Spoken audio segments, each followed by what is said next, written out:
સુરતમાંથી ઝડપાયા છે 17થી વધુ નકલી ડોક્ટર। પાંડેસરા અને ડિંડોલીમાં એસઓજીની કાર્યવાહી। નકલી ડિગ્રીના આધારે કરતા હતા પ્રેક્ટિસ। કમ્પાઉન્ડર પણ બની ગયા ડોક્ટર। તમામને ત્યાંથી અલગ અલગ દવાઓ ઝડપાઈ છે। ઇન્જેક્શન અને મેડિકલનો સામાન મળી આવ્યો। કેટલાક તો દર્દીને બોટલ પણ ચડાવતા હતા।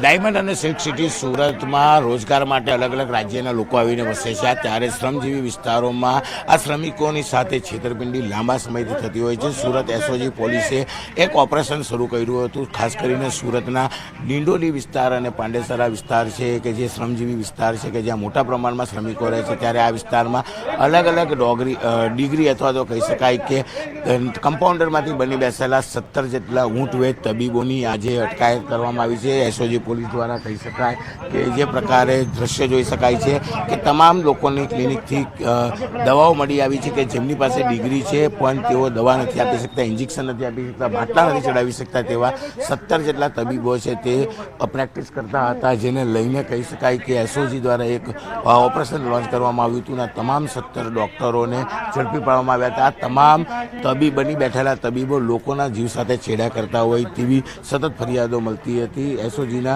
જે પીઆઈ છે ખાસ કરીને સુરતનું ડિંડોલી અને પાંડેસરા વિસ્તાર છે, એસઓજીના પીઆઈ અતુલ સોનારા આપણી સાથે છે। આપણે સીધા એમની સાથે વાત કરીશું કયા પ્રકારનું હતું સાહેબ, કયા પ્રકારનું આ કામગીરી કરવામાં આવી છે, કયા કયા વિસ્તારમાંથી આ તમામ લોકોને પકડી લેવામાં આવ્યા છે।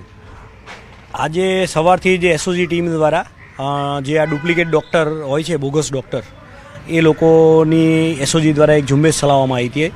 એના અનુસંધાને પાંડેસરા અને ડિંડોલીને અમે ટાર્ગેટ કર્યા હતા। અલગ અલગ અમારી 4 પીએસઆઈ દ્વારા દરેક માણસોની વહેંચણી કરી હતી અને અલગ અલગ ટીમના ડૉક્ટરનો પણ અમારી સાથે રાખવામાં આવ્યા હતા। કોર્પોરેશનની અંદરથી ડૉક્ટરો અમારી સાથે આવ્યા હતા અને ડિંડોલી અને પાંડેસરા વિસ્તારની અંદરથી પાંડેસરાની અંદરથી 9 ડુપ્લિકેટ ડૉક્ટર અને 8 ડિંડોલી વિસ્તારની અંદરથી ડૉક્ટરો મળી આવ્યા હતા, જેમની પાસે કોઈ પણ પ્રકારની ડિગ્રી કે એવું કંઈ હતું નહીં અને એ સિવાય એ લોકોએ પોતાની ઓપીડી શરૂ કરી અને પેશન્ટોને જોતા હતા। કોઈ જગ્યાએ તો બાટલા એવું ચડાવતા હતા, કોઈ પણ દવાઓનો ઉપયોગ કરી અને ડૉક્ટર તરીકેની પોતાની ફરજ બજાવતા હતા। ડિગ્રી વગરના ડૉક્ટર લોકોને દવા આપતા બાટલા ચડાવે, કેટલું જોખમી કહેવાય કોઈ પણ વ્યક્તિ માટે?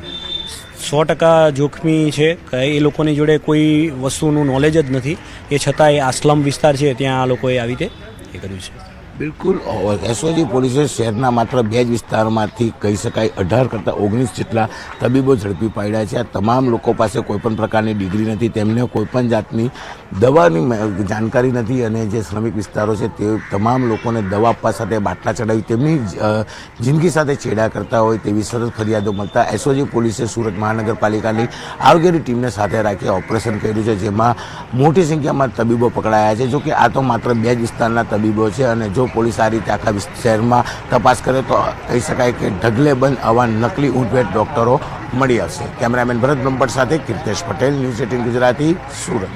આ તરફ રાજકોટના ફાળદંગ ગામે દરોડામાં ધોરણ 8 પાસ નકલી ડોક્ટર ઝડપાયો છે। લોકોની ફરિયાદના આધારે એસઓજીની ટીમે એક્શનમાં આવી ત્યારે ફાળદંગ ગામે એસઓજીના દરોડામાં દવા, સાધનો સહિત 10,000ના મુદ્દામાલ સાથે નકલી ડોક્ટરની ધરપકડ કરાઈ છે। આરોપી હર્ષદ 1 વર્ષથી ભાડાના મકાનમાં દવાખાનું ચલાવતો।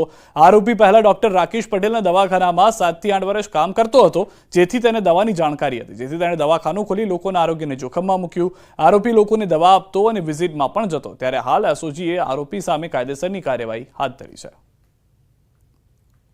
તેઓને ત્યાં તપાસ કરતા આ સદરી ઇસમ મળી આવેલ અને તેની પૂછપરછ કરતા તેની પાસે તબીબી પ્રેક્ટિસનું કોઈ સર્ટિફિકેટ મળી આવેલ નહીં। પ્રાથમિક તપાસ મુજબ 1 વર્ષથી પ્રેક્ટિસ કરતો હતો। એ પહેલાં એણે લગભગ 6 થી 7 વર્ષ કમ્પાઉન્ડર તરીકે નોકરી કરેલી હતી અને તે ફક્ત 8 જ ધોરણ ભણેલો હોવાનું તેણે જણાવેલું છે।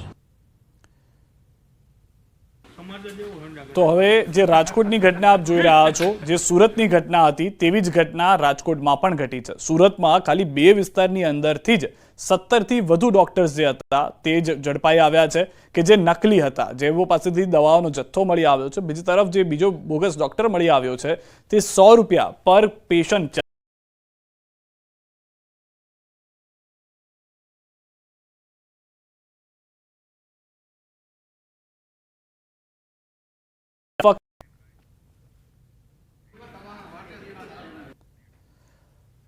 હાલ રોકાઈશું એક વિરામ માટે. આપ જોડાયેલા રહો ગુજરાતની number 1 news channel news 18 Gujarati સાથે.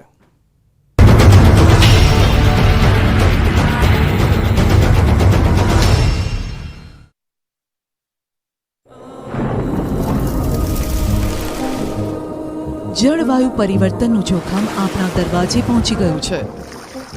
હવે જરૂર છે એક મોટા ક્રાંતિકારી બદલાવની, અને આનો પ્રારંભ થશે 140 કરોડ ભારતીયોથી. આ ક્રાંતિ શરૂ થશે એક વૃક્ષથી. એક વૃક્ષ માનવતા માટે, એક વૃક્ષ આ ધરતી માતા માટે, એક વૃક્ષ આપણા ભવિષ્ય માટે. પ્રોજેક્ટ વન ટ્રી, ન્યૂઝ 18 નેટવર્કની એક મોટી પહેલ. કાઝરગોડમાં પણ વરસાદના કારણે રેડ એલર્ટ જાહેર. છત્તીસગઢના રાજનંદ ગામમાં શિવનાથ નદી બની તોફાની. નદીએ ભયજનક સપાટી વટાવતા અનેક ગામોને એલર્ટ કરાયા. પાણીનો ધસમસતો પ્રવાહ રસ્તા પર વહેતો થતા લોકોના જીવ તાળવે ચોંટ્યા. મધ્યપ્રદેશના ખરગોનમાં ભારે વરસાદથી સિરવેલ મહાદેવ મંદિર નજીક ધોધ વહેતો થયો. ધોધમાં પાણીનો પ્રવાહ અત્યંત તીવ્ર થતા મંદિરમાં પ્રવેશ પર રોક લગાવાઈ. ધોધ ભયાવહ થતા પોલીસ તૈનાત કરાઈ. રાજસ્થાનમાં ભારે વરસાદ બાદ સવાઈ માધોપુરમાં ગલવા નદી બની તોફાની. નાહરી નજીક કોઝવે પર પાણીનો તીવ્ર પ્રવાહ વહેતો થયો. ધસમસતા પાણીમાં 3 યુવકો તણાયા હતા. ભારે જહેમત બાદ 2 યુવકોનું રેસ્ક્યુ કરાયું. 1 યુવક લાપતા. મેઘાએ તોફાની બેટિંગ કરતા ખંડવામાં રેલવે અંડરપાસ જળમગ્ન. અંડરપાસમાં ભરાયેલા વરસાદી પાણીમાં ફસાયેલી કારનું રેસ્ક્યુ કરાયું. જેસીબીની મદદથી કારને બહાર કઢાઈ. તમિલનાડુના નીલગિરીમાં મેઘાએ કરી રૌદ્ર સવારી. ભારે વરસાદના કારણે નદીઓ તોફાની બની. પાણીનો પ્રચંડ પ્રવાહ રસ્તા પર વહેતો થતા વાહન વ્યવહાર પ્રભાવિત થયો. રસ્તો જળમગ્ન થતા વધી લોકોની સમસ્યા. તમિલનાડુના વિરુપાક્ષીપુરમમાં ધોધમાર વરસાદ. મેઘાએ તોફાની બેટિંગ કરતા કાવેરી નદીના જળસ્તરમાં વધારો થયો. પાણીનો પ્રચંડ પ્રવાહ ધોધમાં વહેતો થતા પ્રવાસીઓની અવરજવર પર લગાવાયો પ્રતિબંધ. તમિલનાડુના તેનકાશીમાં અનરાધાર વરસાદ. ભારે વરસાદથી કુરુલા ધોધમાં પાણીનો તીવ્ર પ્રવાહ વહેતો થયો. સુરક્ષાના ભાગરૂપે ધોધ નજીક ન જવા માટે પ્રતિબંધ લગાવાયો. સામાન્ય દિવસોમાં મનમોહક લાગતો ધોધ ભારે વરસાદ બાદ ભયાવહ થયો.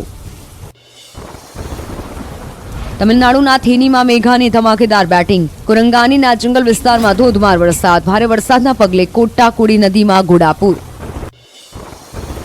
ઉત્તરાખંડમાં મેઘો અનરાધાર. ભારે વરસાદ બાદ પનિયાલી ગદેરામાં પાણીનો ધસમસતો પ્રવાહ વહેતો થયો. રહેણાંક વિસ્તારમાંથી નાળું વહેતું હોવાથી આસપાસના ઘરોમાં પણ પાણી ભરાયા. પાણીના પ્રવાહને જોઈ લોકોના જીવ તાળવે ચોંટ્યા. વલસાડના બાલચોંડી નજીક કોલક નદીમાં ફસાયેલા યુવકનું રેસ્ક્યુ કરાયું. ભારે વરસાદના કારણે કોલક નદીમાં સર્જાઈ હતી પૂરની સ્થિતિ. અચાનક વધેલા પાણીના પ્રવાહમાં ફસાયો હતો યુવક. સ્થાનિકોએ જીવના જોખમે કર્યું યુવકનું રેસ્ક્યુ.